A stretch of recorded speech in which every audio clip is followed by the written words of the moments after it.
We're at Trelleck today, near Monmouth, and Stuart Wilson will be giving us a quick introduction to this building that we are pointing out in front of us. So, Stuart, speak. Okay, there's a building in front of us, and Carl's pointing to it. It's rather overgrown, but I haven't been able to re-kill because of the lockdown. What have we got? The actual building itself within it is the remains of a medieval forge, but the actual walls on the outside, you can see, are actually post-medieval. So it was a later post-medieval house, but below it we found medieval drains and a hard iron-slag surface, which we know seems to be part of a daylight forge. So is this what we're pointing out over to about here? So we're actually in the same route of the daylight forge because the intervening wall is post-medieval. And what we actually have in the second room is effectively there's a large stone slab which has been reused as the edge of a fireplace, and the stones are on edge, which is the edging to that fireplace. So to the right of those thin stones is to where the post-medieval fireplace are. But those thin stones, if you put them together properly, make an arch. And to the left of the very big flat stone with which is got the white quartz on it, it's quite hard to see, but there's actually a medieval fireplace. Now, if you put those stones over that arch, that would make a beautiful forge, and would look identical to a forge used at a rebuilt French castle, which they're rebuilding at the moment in France. And the very big, and that was a forge. And right next to it, that very big stone would be used as the base of the anvil, because that's a very good place for an anvil to be placed.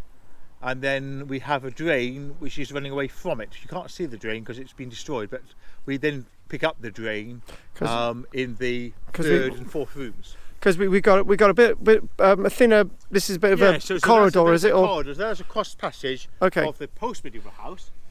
How much of that is actually medieval or not, it's not sure, because some of the walls seem to be medieval and some not. But this small passageway, which is definitely post-medieval in origin, may have been partly in existence anyway in medieval times. And the fourth room, so we got is the fourth room of the post-medieval house, but the flooring, as you see, is also of the same forge. So all four rooms are part of a forge, and what you're seeing here is the iron-slag surface now exposed, and the stone slabs and drains, and the drain actually takes water off the road from a drainage channel which we've discovered in the road, takes it through the building, and then out again to the rear, which is near to you, Carl. Oh, yeah. The rear, that's the rear. Yeah. So essentially, it's recycling water off the road to use within the forge, and then in the second room, that's where the fireplace, that's where they were working metal, and then the whole thing was eventually abandoned and converted to a post-medieval house, round about late 1500s, early 1600s. So we got some nice stonework over there. Is that part of a fireplace? Nice stonework. That is a post-medieval fireplace. Okay. And definitely later, because it sits on the clay floor. We can see beneath it, and that sits on top of the drainage channel, which is medieval. So the drainage channel was there. Then they covered it with the clay floor, and after they covered the clay floor, then they put in the fireplace, and then they thickened out the wall to the side of the fireplace and probably put a staircase round.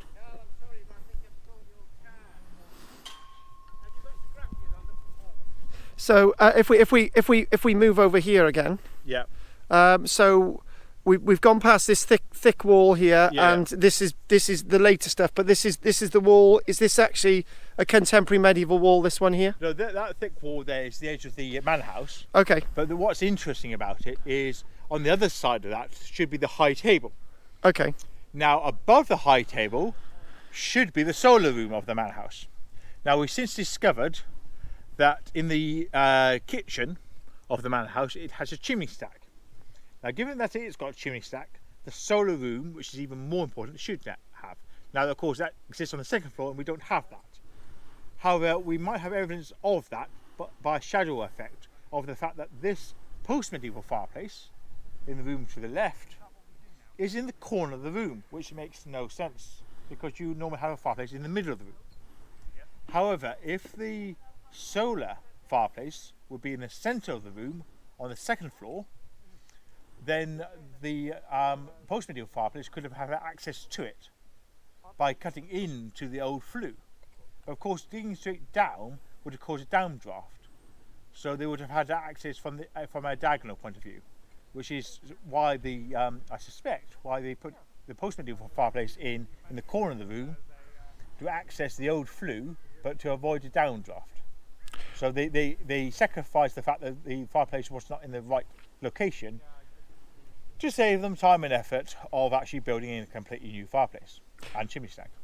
So we now move into this is the manor house building that we're moving into now, yeah, and we've got this plinth-like thing over here. Yes, is that, now this yeah. is this of course is earlier than this. So although the manor house just have chimney stacks, it also respects the fact that it's an open plan building, and so in an open plan building you need a central fireplace. So it basically has two aspects. It has chimney stack fireplaces for heating the main important areas, the kitchen and I believe the solar room. But for the main hall itself, it has the old-fashioned fireplace, which is the central fireplace. And what you see is the base of the fireplace. So this is the base of a fireplace and not Yes. a plinth, right? Yes. Okay, okay. And on top of that, you put the brazier. Okay. And now there's no damage to the firing of the stone itself, which tells us that the brazier the fire can't have been on the stone, and it must have been sat in a metal brazier above the fire.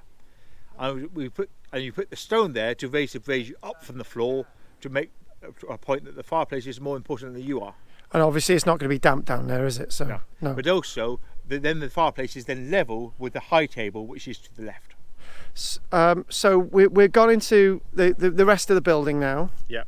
And one of the features that I'm really interested in is the continuity of this gateway over here. So Yes. you've got this coming into the main building, haven't you? Yes. So yeah, apparently, I mean, what's interesting here is that this is the main entranceway into the field when I bought it, and it also is where the two entrances of the main manor house, or the main building as far as we have so far found in this field. So it shows, well, it shows that this has always been known as the way into this part of town, whether it be into a manor house or later into a field. Now, then when the people put in the gateway, they had no knowledge of this, but they may have not known why they were putting it in here, but just knew that this was the place to go. And before that gate was put in, there was a small lynch gate in, which was basically half the width of that gate from the right hand side, from the big stone on the right hand side to halfway across. And then they took out part of the porch wall which goes underneath it, because I was told that by a farmer when he was a very young boy in the 1920s. So that was actually still standing to sort of, wow. And this rear wall was still standing, because he told me about that too. This wall along here, Yes, yeah? this wall along here, yes. Part of this was still standing, and they thought they were just old field walls. Okay. They were taken out, and the big gate you see put in, not necessarily that one, but a type of that size. So if the final, obviously one of the most fascinating features is this well, isn't it? So what's this? So this is part of the manor house building. This is part of the courtyard, or is this inside? Well, it's an internal courtyard. Okay, so internal, if you like. So it's outside, but within a building precinct. So within a yard as such. And it's on the left hand side, you've got a two-storey building, which is probably the kitchen area. Behind it in the long grass, you can't really see it, is a curtain wall. That's over there, yeah. Yeah, well, and between us and the small heap, basically. Okay, yeah. And then to the about 2 o'clock or so from the well is where the round tower is. Again, you can't really see it because it's under the long grass. And that curves round to a curtain wall, which is over here. Excellent. So, and then there's a chapel as well next to it as well. But there's other things going on in the courtyard, but we haven't fully discovered it because we're still standing on it. So is there going to be work going on over the next few months? Is there anything happening in August or? No, only experience days, only bits and pieces.